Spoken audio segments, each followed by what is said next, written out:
네, 그동안 이 진에어 면허 취소를 놓고 상반된 입장이 있었습니다.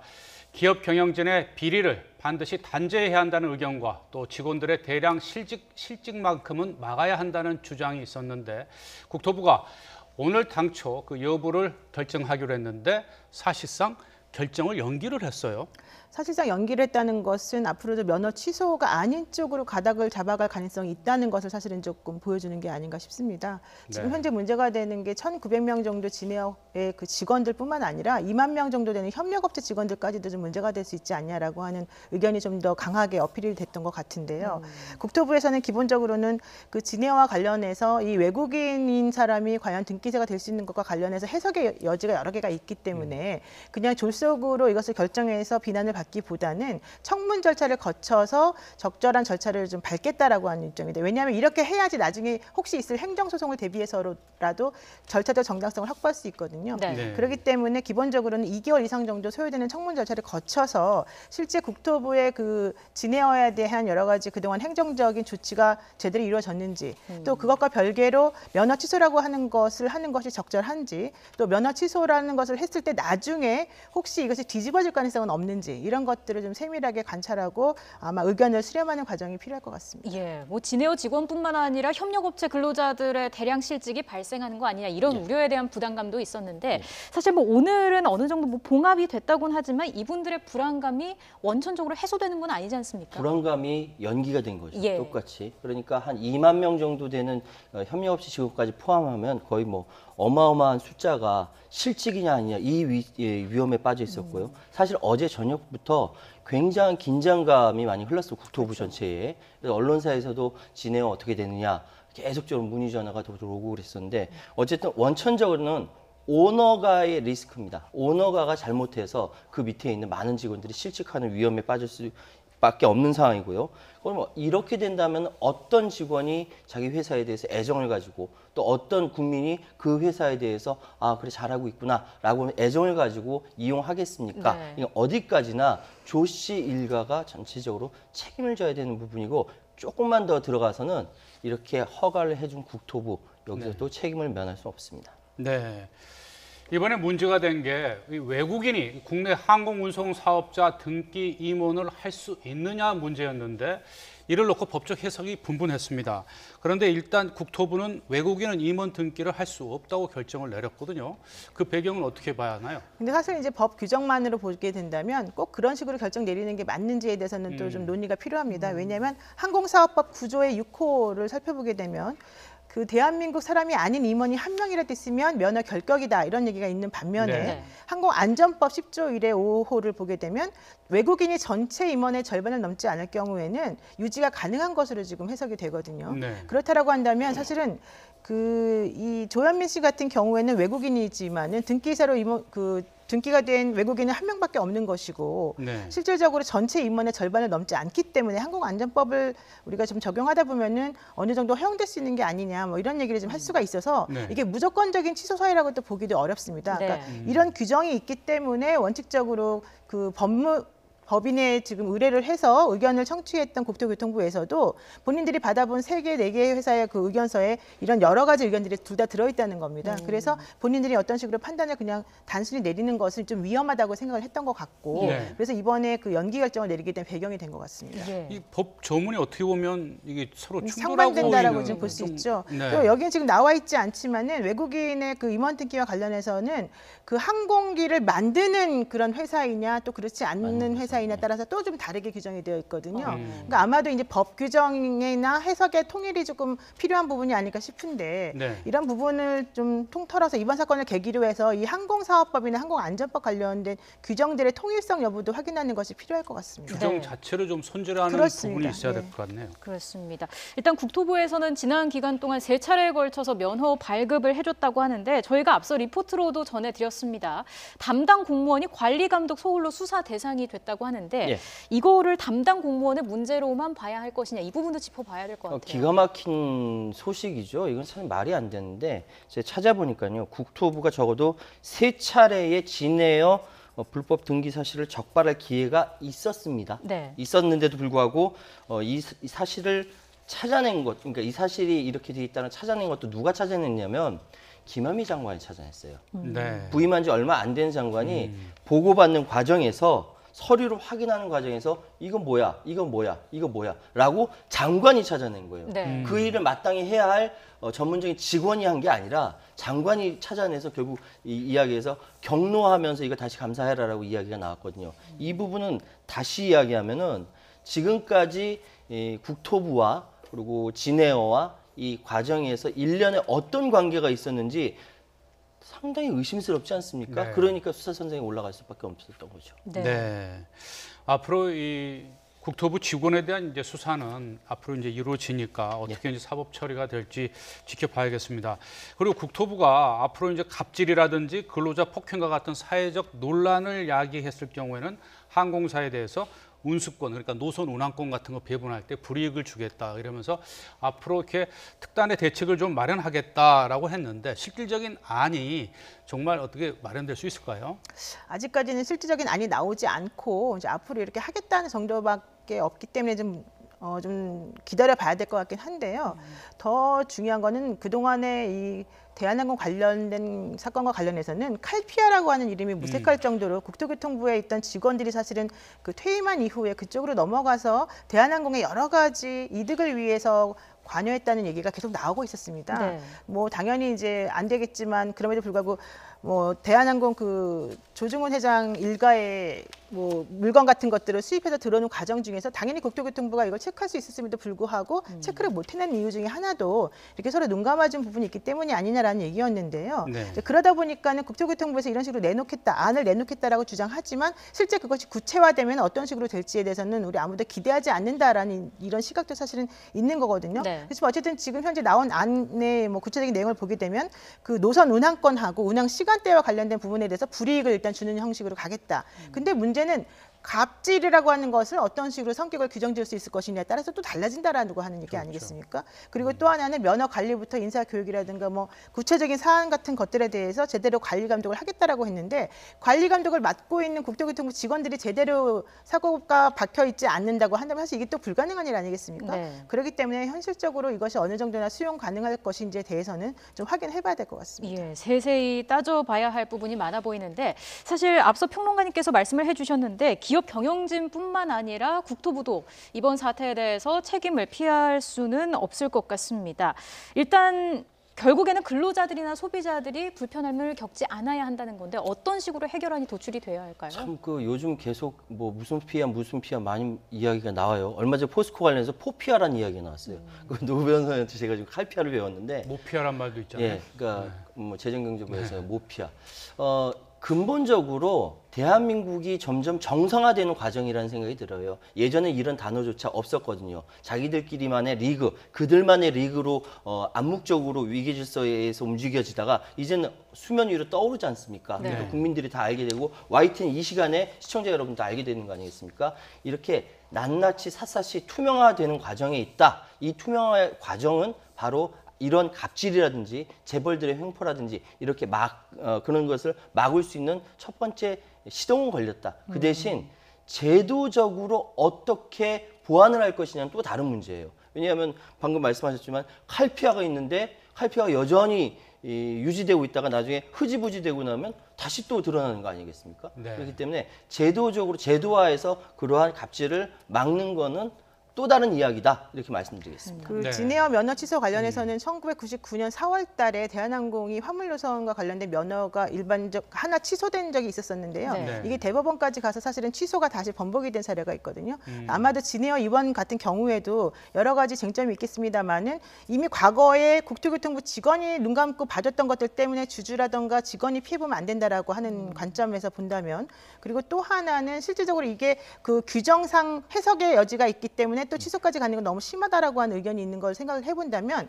이번에 국토교통부에서 뭐 청문 과정을 거쳐서 취소라는 결정을 내린다 하더라도 행정소송을 거치게 되면 아마도 뒤집어질 가능성이 사실 상당히 많다. 네. 그렇게 된다면 그동안에 오히려 이런 그 부정적이고 어차피 번복될 결정을 내림으로 인해서 받는 손해라고 하는 것을 국민에게 그대로 전가시키는 것이 과연 타당할 것인가 하는 문제가 또 발생하거든요. 그래서 항공과 관련된 그 운항이나 뭐 면허와 관련된 취소 부분에 대해서는 신중하게 해야 되는 것이 맞고 네. 그 이전에 먼저 관리하는 부분에서 좀 더 철저하게 조사하고 관리하는 게 필요하다. 이제 이게 사실은 관건인 것 같습니다. 네.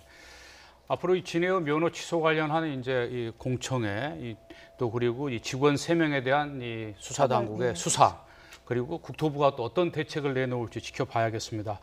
자, 다음 이슈로 넘어가도록 하겠습니다. 자, 관련 있는 소식인데요. 15시간 반 동안 강도 높은 검찰의 수사를 받고 귀가한 조양호 한진그룹 회장에 대해서 또 다른 혐의점이 포착됐습니다. 약사 면허가 없는 조양호 회장이 약국을 차명으로 운영해서 부당 이익을 수십억 원이나 얻었다고 합니다.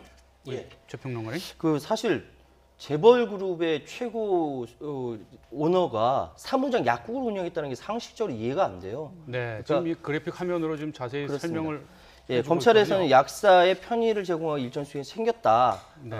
특경법상 사기 혐의다라고 했는데 한진그룹 변명하죠. 정석 기업이 약사에게 약국 임대했다. 정석 부동산 임대 기업입니다. 그렇죠. 한진그룹 계열사죠. 계열사죠. 그 보유한 건물에 입주한 것이다라고 얘기하는데 검찰은 아무래도 이 부분에 대해서 찜찜한 부분이 있으니까 이야기하고 있고요. 지금 조 회장이 정석 기업의 비용을 부풀려서 일감을 몰아주고 또 일가가 소유한 면세품 중개업체를 통해 통행세를 받아내는 등 회사에 손해를 끼치고 회사 돈을 빼돌린 혐의도 있습니다. 이런 부분들 계속적으로 조사하고 있으니까 조사 결과 어떻게 되는지 지켜보도록 하겠습니다. 네, 네. 일단 어제 조사에서는 500억 원대 상속세 탈루 또 200억 원이 넘는 횡령 배임 혐의에 대해서 집중적으로 추궁을 했는데 일단 조 회장은 대체적으로 부인한 걸로 알려지고 있어요. 지금 상속세 문제가 되고 있는 것 중에 가장 큰 덩어리가 프랑스에 있는 부동산을 상속받은 것 때문이다라고 지금 알려지고 있거든요. 네. 근데 지금 이들이 주장하고 있는 내용은 외국에 있는 부동산이나 외국에 있는 비밀금고 같은 곳에 있었던 자산 같은 것들에 대해서는 우리가 실제 재산 내역을 파악할 수 없었기 때문에 우리도 몰랐다라고 하면서 상속세 탈루에 대해서 일단 부인하는 그런 입장을 지금 보이고 있습니다. 예. 그런데 사실은 그게 조금 가능하지 않은 것이 이미 그 조중훈 회장이 사실은 그 돌아가신 지가 2002년도였기 때문에 16년 정도 지금 지나고 네. 있고 2016년 정도에는 이미 그 다 알고 있었다라고 하는 얘기가 나오거든요. 네. 그렇기 때문에 14년 동안이나 그런 걸 모르고서 있었기 때문에 나를 봐달라라고 하는 것은 타당하지 않다라고 하는 게 이제 그 관계자들의 입장인 것이고요. 또 하나는 그 횡령이나 배임 혐의 관련해 가지고도 본인들은 전혀 문제가 없었다고 주장하고 특히 조양호 회장 같은 경우는 예전에 한번 이런 횡령 관련된 부분으로 좀 징역 4년형을 선고받은 적이 있었기 때문에 네. 그 이후부터는 본인은 카드를 사용하지 않는다는 겁니다. 법인카드든 뭐든지 간에. 네. 그래서 현실적으로 나는 뭐 탈루하지 않았다 혹은 횡령 배임하지 않았다는 주장을 하고 있는데 실제 횡령이나 배임이 반드시 그런 식으로만 해석되는 부분은 아니기 때문에 지금 조양호 회장이 스스로가 지금 모든 사실을 부인하고 있긴 하지만 아마도 여기에 대해서는 검찰 쪽에서는 좀 혐의 사실을 좀 자신하는 눈치인 것이고요. 그렇기 때문에 영장 선고까지 지금 고려가 되고 있는 상황입니다. 근데 네. 몰랐다고 하면은 법적 책임을 덜 지게 되는 건가요? 그러니까 이게 지금 조세범 처벌법에 관련해가지고 본인이 고의를 알면서도 신고하지 않았을 경우에 사실 이제 문제가 되는 거고 몰랐던 것에 대해서 제대로 사실 신고 못했다는 것 때문에 처벌한다는 것은 좀 상식적이지 않기 때문에 네. 아마 그 고의성을 부인하고 있는 것으로 보이는데 일반적으로 세금 탈루했다라고 하는 의혹을 받는 사람들에 대해서는 대부분 전부 다 몰랐다고 변명하는 게 일반적이거든요. 네. 그래서 그런 것들은 뭐 몰랐다는 말 가지고는 사실 해결되지 않습니다. 네. 검찰은 나이가 많은 점을 고려해서 이 조 회장에 대해서 다시 소환은 하지 않겠다고 했습니다. 대신 구속영장 신청은 적극 검토하겠다는 방침인데 지금 여러 가지 혐의 아닙니까? 상속세, 횡령, 배임, 계열사 일감 몰아주기, 그다음에 통행세 가로채기, 또 뭐 약사법 위반 혐의. 딸이나 부인보다는 어떻습니까? 만약 구속영장이 청구가 되면은 구속을 피할 수 있는 가능성 있어 보일까요? 그러니까 기본적으로 그 차이점이 있습니다. 이제 그 딸 조현민 씨와 부인 이명희 씨에 대해서 영장이 기각된 이유 중에 하나는 그들이 저지른 범죄는 피해자들과의 합의 여부가 매우 중요한 범죄들이었다. 그리고 실질적으로 금액 자체가 많이 크지 않은 그런 사건들이었다. 이제 이렇게 볼 수 있는데요. 그렇기 때문에 조현민 씨라든가 이명희 씨 같은 경우에는 피해자들과의 합의라고 하는 것을 적극적으로 내세워서 처벌을 피해왔고 당연히 영장도 기각이 됐습니다. 그런데 이번에 조양호 회장 같은 경우에는 피해자와 합의라고 하는 것이 가능하지 않은 그런 범죄를 지금 저질렀고 특히 그 비용이나 뭐 여러 가지 그 실질적으로 손해를 끼친 점에서 보자면은 몇백억대에 이르는 그런 돈들을 탈루한 것이 많기 네. 때문에 네. 현실적으로 그 범죄 중대성 부분에서는 사실은 이 뭐 조현민 씨라든가 이명희 씨 관련해서는 비교가 안 될 정도거든요. 그렇기 때문에 오히려 조양호 회장에 대해서는 영장 청구 가능성도 사실은 좀 높다라고 보여지죠. 문제는 조양호 회장이 실질적으로 연세가 되게 많고 고령이다라고 하는 것하고 또 이제 건강 문제를 분명히 들고 나올 것이기 때문에 게다가 증거인멸과 도주 우려가 없다라고 주장할 것이기 때문에 그런 난관을 얼마나 뚫고서 영장 발부까지 이루어낼 수 있을 것인가 이게 바로 관건인 것 같습니다. 예, 어쨌든 지금 한진 일가 총수가 창립 이래 최대 위기를 맞은 상황 아니겠습니까? 예. 지금 일각에서는 여론 재판 우려도 제기가 되고 있는 상황인데 어떻게 보십니까? 그러니까 조 회장이 이제 그 나이를 살펴보니까 69살이에요. 49년생이고요. 그렇게 고령인 건 맞는데 예전에 그 연세에 감옥 갔다 오신 분 굉장히 많아요. 문제는 그것이 아니라 내년 50주년 맞는 대한항공 한진그룹이 창사 이래 물컵 하나 던졌던 것이 그 그룹 하나가 무너지게 생긴 것입니다. 그런데 이걸 가지고 한편에서는 이거는 일각에서는 여론 재판이라고 이야기하는데 사실 이전까지는 재벌 총수들이 이렇게 잘못이 이렇게 불거지면은 수면 아래로 묻혔죠. 그런데 지금은 드러나지 않습니까? 이거는 그야말로 있는 그대로 사실이 드러나는 것이고 지금까지 언론이 자기 그 역할을 하지 못했고 검찰이 그 역할을 하지 못했고 국세청이 그 역할을 하지 못한 것이고 자기들이 각자 자기 자리에서 역할을 하니까 잘못된 것이 드러난 것이거든요. 이걸 가지고 여론재판이라고 이야기하면 앞으로 재벌을 비롯한 경제민주화 있을 수 없게 되는 것이고 정치민주화도 물 건너 가게 되는 것이죠. 잘못된 건 잘못된 것이라고 명확하게 하는 것이 맞다라고 생각하고요. 네. 그리고 한 가지만 더 말씀드리자면 조양호 회장이 지금까지는 그냥 그 관행대로 그 버텨왔던 것 같은데 이제는 시대가 달라졌다라는 것을 잘 아셨으면 좋겠습니다. 네. 조양호 회장의 이런 비리 혐의, 게다가 이 한진그룹 총수 일가의 이른바 갑질 행패가 불거지면서 한진그룹 관련주가 줄줄이 하락세를 보이고 있습니다.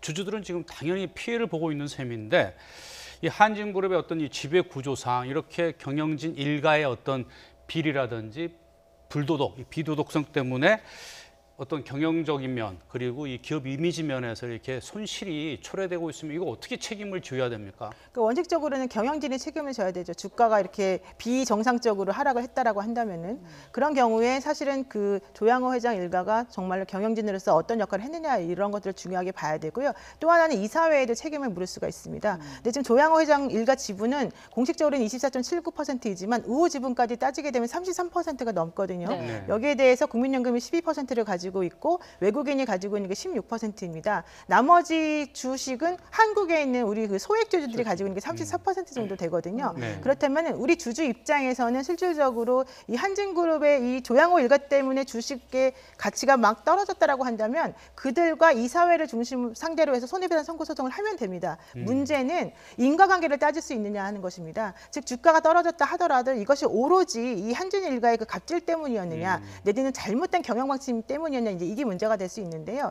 여기서 한 가지 생각해 볼 수 있는 것은 만약에 한진그룹의 이 조양호 일가가 형사적인 처벌을 받게 된다면 또 형사적인 처벌이 기업 경영이나 뭐 횡령배 이런 것하고 관련이 돼서 문제가 생겼다라고 하는 것이 이제 드러나게 된다면은 인과관계를 따지기가 훨씬 쉬워지죠. 그렇지만 그게 아니라고 한다면은 그것만 가지고는 또 승소하기가 어려운 부분이 있기 때문에 여기에 대해서는 아무래도 조금 지혜를 모아봐야 되지 않을까 싶습니다. 예, 짧게 한마디만 더 네. 말씀드리면 국민연금이 스튜어드십 코드에 맞춰서 자기 역할을 해야 된다는 생각이 들어요. 왜냐하면은 국민연금은 2대 주주거든요. 대한항공의 2대 주주고 한진그룹에 결정적인 영향을 미칠 수 있는데 이 부분이 지금까지 미적미적했다는 것이죠. 그렇기 때문에 이렇게 망가지는 데까지 손을 놓고 있었다라는 비판을 면할 수가 없습니다. 그렇기 그거는 때문에 조금 잘못된 것 같아요. 왜냐하면은 국민연금 같은 경우에는 투자를 기본으로 하는 그런 곳이었고 여기 이제 경영이나 이런 것에 간섭할 수 있는 상황이 아니었기 때문에 그러니까 제가 스튜어드십에 그러니까 그러니까 직접적으로 앞으로 바뀌었을 앞으로 때, 규정을 영향을 바꿔야죠. 미쳐야 된다. 네, 네. 얼마 전에 포스코에서도 그런 요구가 많이 있었거든요. 예. 그런 의미에서 말씀드립니다. 자, 창립 이래 최대 위기를 맞고 있는 한진 일가 과연 조양호 회장의 구속 여부는 어떻게 결론이 날지 지켜봐야 할 것으로 보입니다.